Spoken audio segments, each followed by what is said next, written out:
appris l'étrier, il a appris aussi les livres.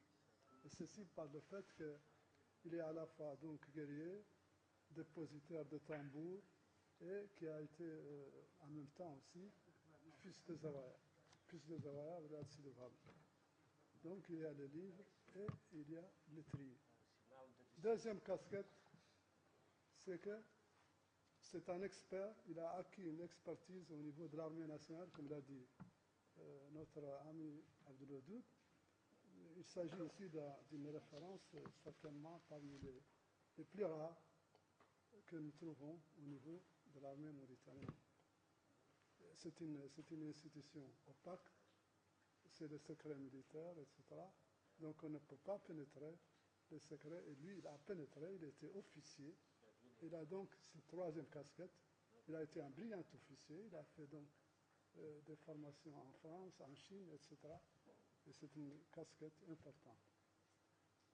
La dernière casquette, c'est qu'il nous a présenté dans ses livres les grandes problématiques de la politique en Mauritanie, à savoir l'avènement de l'État en Mauritanie, les difficultés.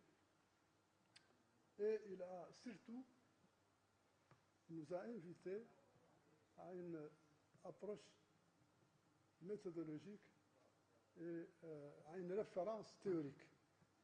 La référence théorique, c'est la référence à Max Weber. Les études de Max Weber, c'est le patrimonialisme et c'est la théorie de la domination, qui sont très classiques. Et donc, il nous rappelle un peu cette théorie par le biais d'un professeur qui est Jean-François Médard. Jean-François Médard.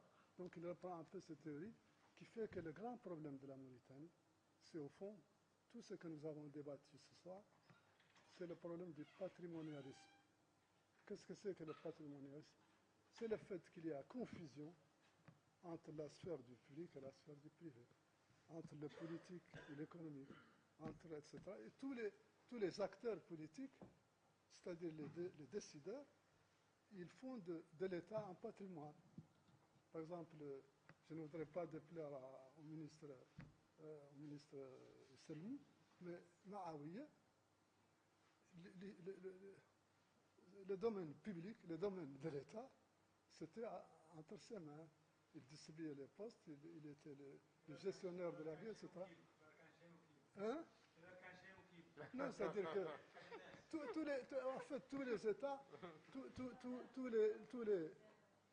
tous les chefs d'État, tous les acteurs politiques depuis l'indépendance, d'abord, l'État est un corps étranger pour la Mauritanie, et depuis qu'il existe un État national, c'est un État patrimonial. Ça, c'est très important, il a apporté par ce livre. Le quatrième aspect qui est important, c'est, qui n'a pas été souligné par les intervenants, c'est la méthodologie de recherche et le plan du livre. Moi, je pense qu'Ibrahim a fait preuve de méthodologie, parce que si vous regardez ce livre, si vous le lisez attentivement, il a fait des enquêtes, des interviews, des recoupements.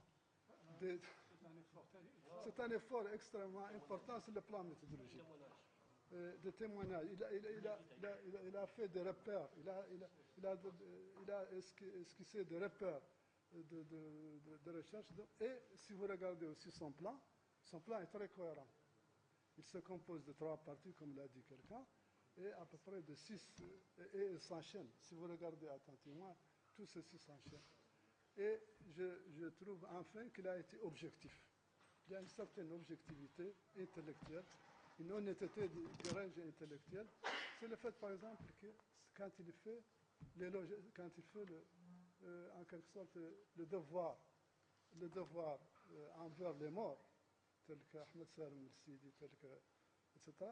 Moi, je pense qu'il a été, si vous lisez ça, vous voyez que c'est quelqu'un qui a essayé d'être objectif, d'être honnête intellectuellement, etc.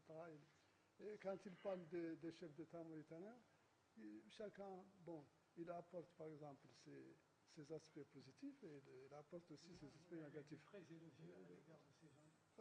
Mais pas toujours. En tout cas, moi, je n'ai pas senti qu'il a... Moi, je pense qu'il a été assez objectif. Il a été surtout... Il a été... Non, non, ça c'est vous qui le dites. Moi, je pense qu'il a été élogié peut-être envers un seul chef d'État mauritanien, c'est Mokhtar. Mokhtar parce qu'il considère que c'est un peu le père de la nation, c'est un peu quelqu'un, etc. Il dit qu'il a été très propre, etc. Mais en dehors des autres, il les a traités d'une façon assez objective.